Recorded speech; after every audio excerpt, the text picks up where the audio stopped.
Yeah, Rex, you're so patient. I think Steve is ready to go. How about you? Can you jump 3 times if you're really ready to go? 1, 2, 3, and he's out the door. Oh, we've got a boom in the backyard.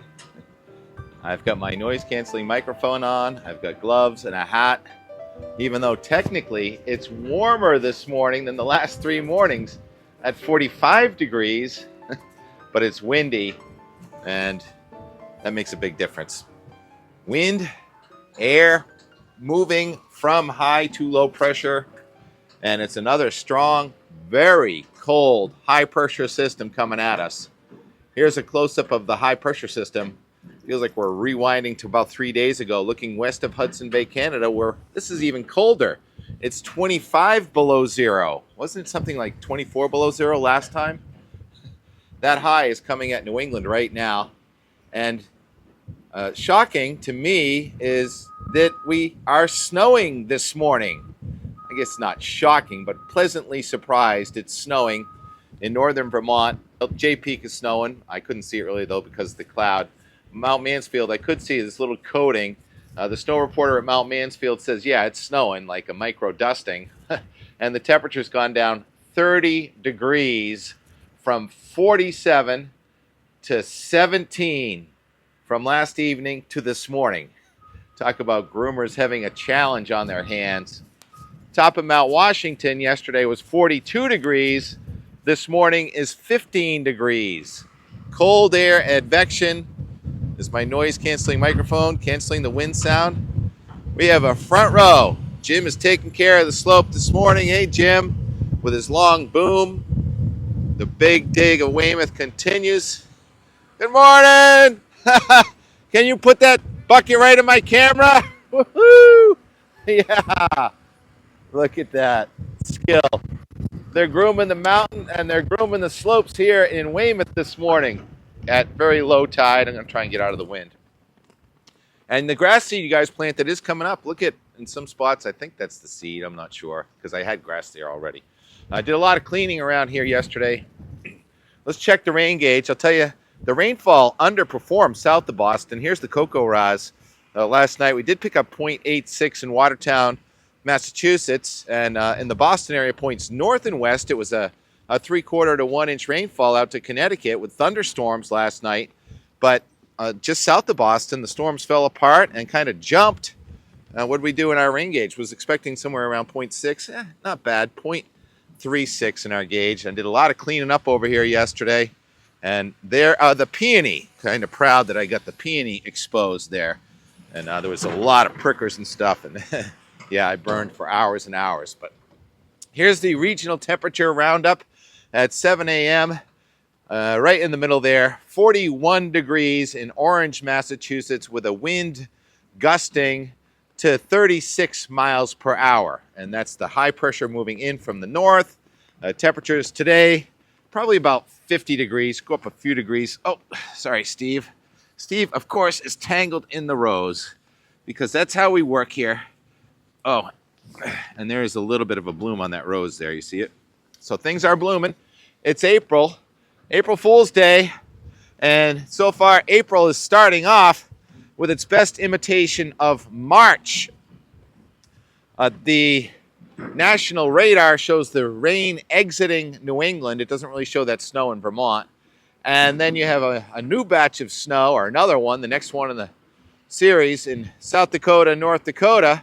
And then the western states are all marked with snow and precipitation. And this week is going to be a lot like last week with severe weather and snow, and 2 or 3 fronts are going to go by.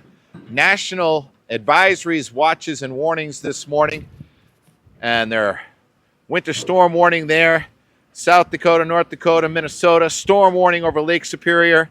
All that red and gold, and Texas, New Mexico's wind and fire danger. We've got a flood watch from Ohio to Arkansas. That's the green. And the blue in Colorado is avalanche danger. And we've got the West Coast snowing. Feet of snow in the California mountains, and all those storms are going to come through here in the next 7 days, followed by record cold in the eastern United States in about 7 days. Just a wild ride. Start with the NAM high res, and it doesn't really show the snow that's falling in Vermont. That's going to fade to pretty much nothing. It's just windy and cold today. Refreeze in the mountains. Sharpen your skis. It's not going to warm up too much today in the mountains, but it's going to freeze tonight. There'll be a good grooming night tonight, and radiational cooling tomorrow morning. And they may have a little ice in my bucket here in Weymouth. All right, Steve's trying to go and walk about. Steve, you just can't do that because I'll lose you. So I'm putting you around that rail. You're sitting right there for the rest of this duration. Rex is sitting over here. Sorry, I interrupted there. So tomorrow the wind's going to let up, and our no wind Wednesday, we've had that a lot this winter, is going to be in effect tomorrow. And then tomorrow night, just about 0Z, that's 8 p.m. That blue and green is snow and rain and elevation snow in northern Vermont. And that's a warm front coming through here with an initial batch of precipitation, about 2 or 3 inches of snow near the Canadian border, the blue. But then there's the purple. That's sleet, quite a bit of sleet on the backside of that snow, as this is going to be an old, cold, high pressure that's going to be reluctant to give way. And then on Thursday morning, here comes another batch of precipitation. And now it's warm enough in the sky for rain, but still cold down near the ground for more icing. We may get a 1/4 to a 1/2 inch of ice accretion there in those areas of red from far northern Vermont into especially Maine this time. Central Maine missed the ice last time, so another ice storm in less than a week. And then it gets warm enough that most of us are just raining on Thursday, 2 p.m. There it is. That's the as far as this goes. I'm not going to show all the QPF on this today and how much snow, but it could be a few inches of snow and maybe a 1/2 inch of rain in spots, and watching the birds go by. Because I have things to do today. All right, look at this sky. So dramatic, sky waves. It's just, how can you not love weather? And now we're going to use the Euro. How about the Boston meteogram using the Euro? Temperature today, just around 52 degrees maybe. And then tonight, a chance we get down to 27. But often the Euro overdoes these low temperatures. But there may be a little ice in our bucket. Is the bucket quite full yet? Oh, sorry. Wait a second. I'm still going, Tim. And then the temperature jumps back up only in the 30s on Wednesday. Oh, my goodness. Tomorrow afternoon, I think we'll get to the lower 40s. And then on Thursday, there's the temperature jumping up in Boston back to near 60 degrees with rain. And then it's declining slowly on Friday. And the weekend not looking too good. We may be stuck in the gray and the chill, depending on whether we get the sunshine or not. We'll probably have an inversion setting up. And then it gets colder there at the very end there next week with that Arctic air coming at us. There's the bucket right there. So the bucket still does have a little bit more room for water in it, and we'll see if that's ice in 24 hours. All right, so we're going to use the Euro. It did a pretty good job, and it's waffling for next week, and here it is. The low pressure that went by last night, that's about a 995. It's pulling out, and that high pressure is coming right in over us. Radiational cooling tonight. A calm start tomorrow with sunshine. It's going to be that classic spring day with really fast groomers in the morning, and then the sunshine should soften up the snow, even though it's only in the 20s.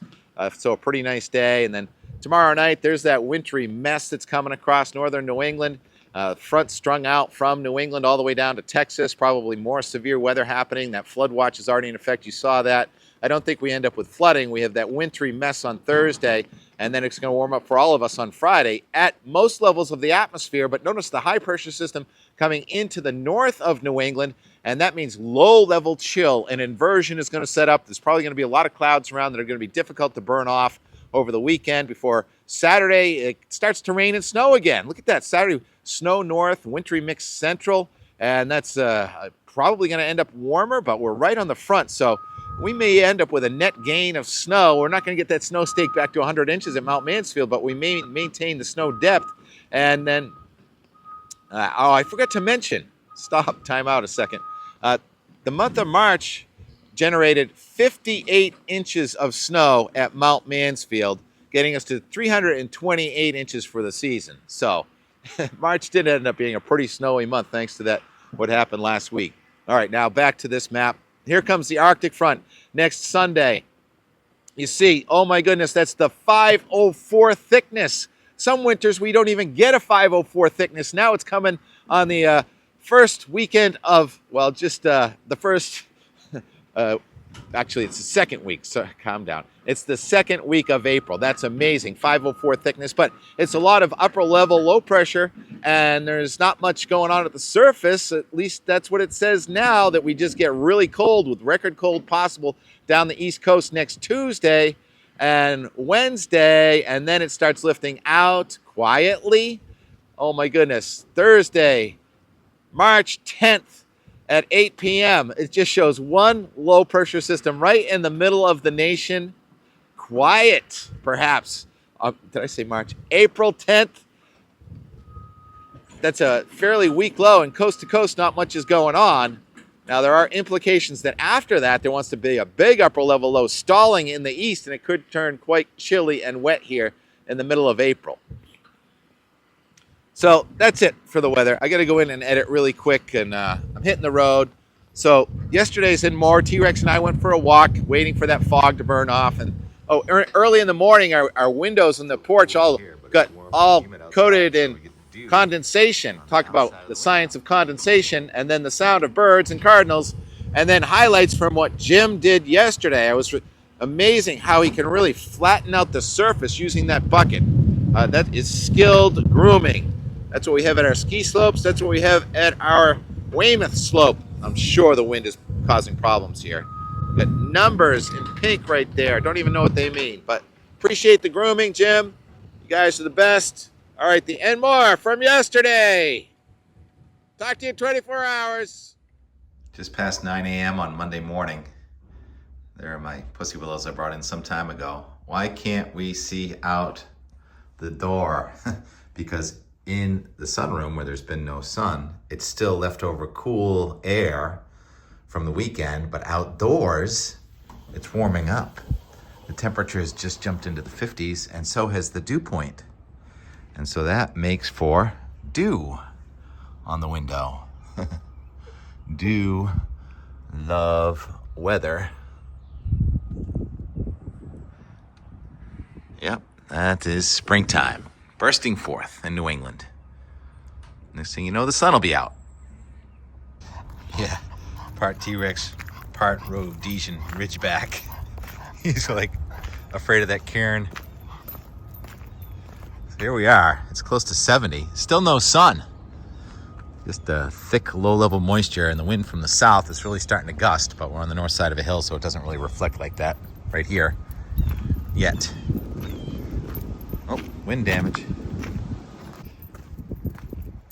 He's not really part Rhodesian Ridgeback. I just say that because one of you said it, one of our viewers. He's a mutt. It's part Shih Tzu, actually, and Greyhound. Here come the Forsythia. We've had them indoors for weeks, and now Forsythia blooming outdoors. Arbor vitae. Look at this over here, Rex. I don't know why the April moon is called the pink moon. I think it should be called the yellow moon. Those are not dandelions. They're pretty yellow flowers. 2:30. So far the under is winning on the temperature, 60. I thought we'd do a little better than that. Cloud's just a little too thick to overcome right now. Sun's out in New York in the 70s.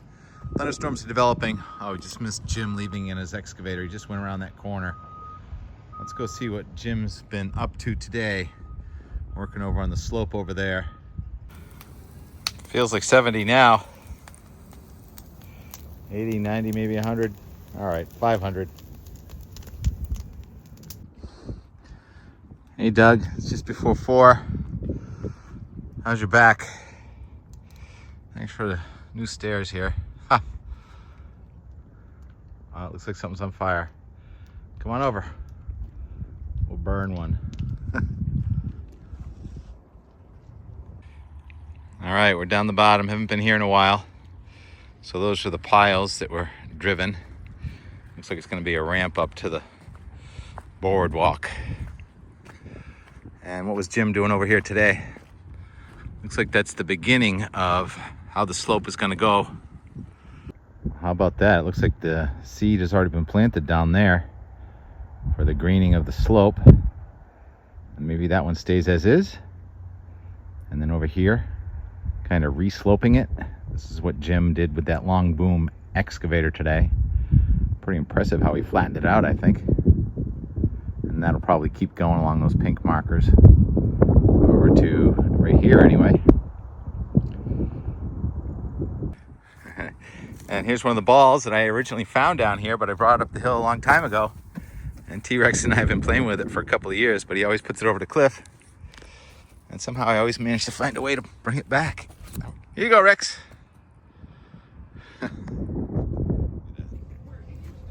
Steve Pussy Cat playing with a pussy willow. Go up in the air. Let's see him go reach up in the air. Yeah. Tom Petty live at 5. There's Rex's ball. We'll go find Rex next. Putting out the fire? No. No. Watering the Alberta spruce. Yes. That he planted originally. Doug planted that right there a couple decades ago. And Doug also pointed out that there's this massive freighter, like maybe a car carrier. Outbound. One of the largest car carriers in the world. Is that what you said? The one that was here last week was 1,200 feet long and 160 feet wide. 1,200 by 160? Never been biggest ship ever to come in the bar.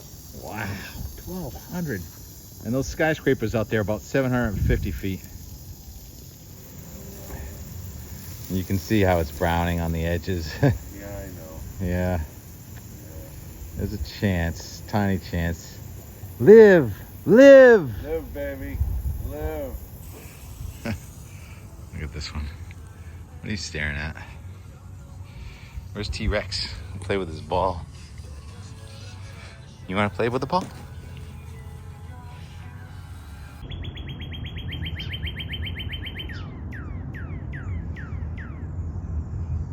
Cardinal and a maple.